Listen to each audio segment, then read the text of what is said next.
Well, hello everyone. Welcome to my review of Don't Worry, Darling. Now, this movie has had a lot of negative press surrounding it for the past 2 weeks. It was almost to the point where I was more interested in the behind the scenes stuff than the actual movie itself. But yeah, obviously, I was interested in this movie. I went and checked it out. So what did I think about it? You are about to find out. So, starting right off with the positives, I think Florence Pugh gives an amazing performance in this film. I mean, she's just one of those up and coming actresses that is always phenomenal, regardless of the quality of the film that she is in, whether I like the movie that she is in or not. She's just always amazing in pretty much every movie that I have seen her in. I have yet to see a bad performance from Florence Pugh. So, once again, she does phenomenal in this movie. I also think the movie builds quite a bit of intrigue in it and has a lot of, really unsettling imagery and just a lot of unsettling vibes, I guess, throughout the entirety of the film. So, yeah, I think it builds a really nice atmosphere in the film.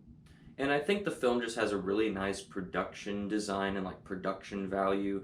Like it feels very much like you were inserted into the 1950s or the 1960s in this movie, in this little world that all of our characters are in. It feels very much like that. And so I greatly appreciate like that aspect of the film. But unfortunately, those are all my positives, but I do have quite a few mixed aspects. My biggest mixed aspect is going to be the other performances, mainly from Chris Pine and Harry Styles. Now, Chris Pine, I think he does a really good job at what he's trying to do in this film.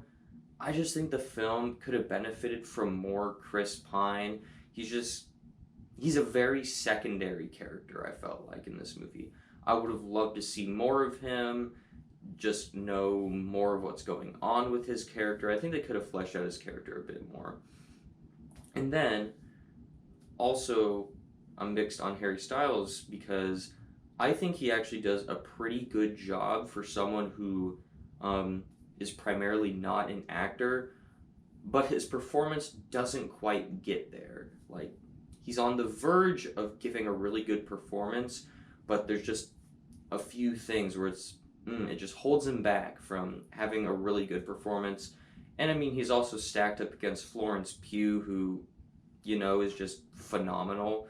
So, yeah, I think I think Harry Styles can get there in his acting ability. I just need to see him a few more times before I'm ready to say like yes, you give good performances. So I'm pretty mixed on both of those actors and their performances and how their characters were utilized in the film.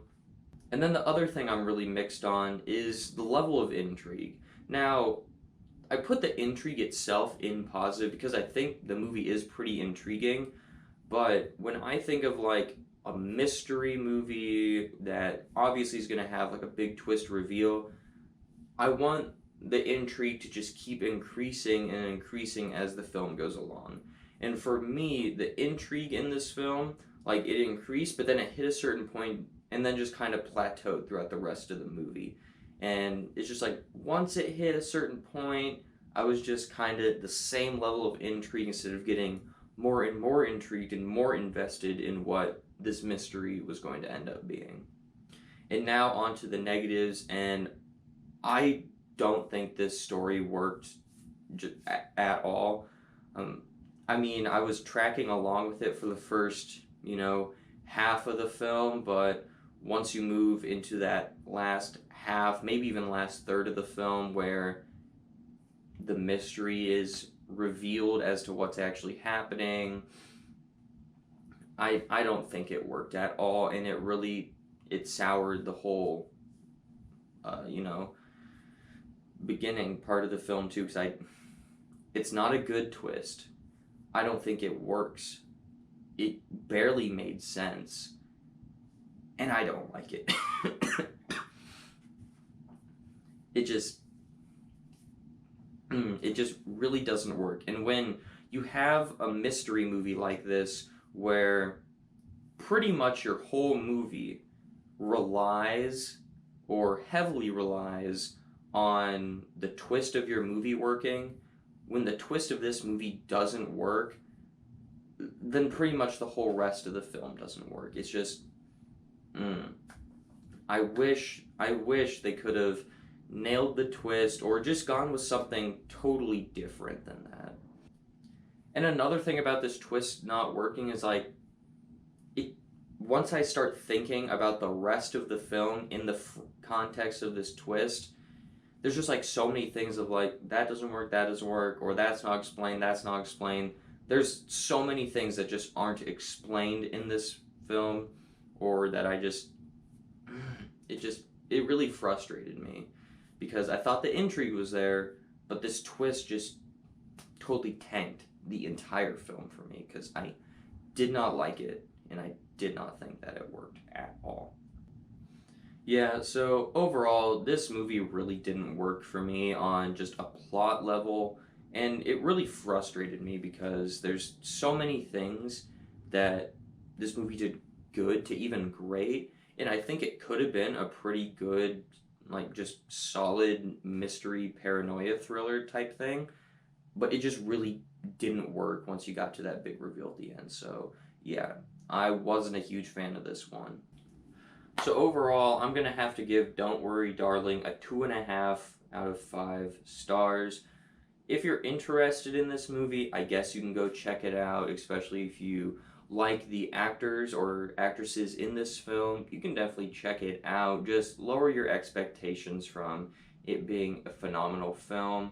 If the trailers didn't really interest you, then you can probably skip this one. Awesome. So, what did you think about Don't Worry Darling if you have seen it? Let me know down below in the comments section.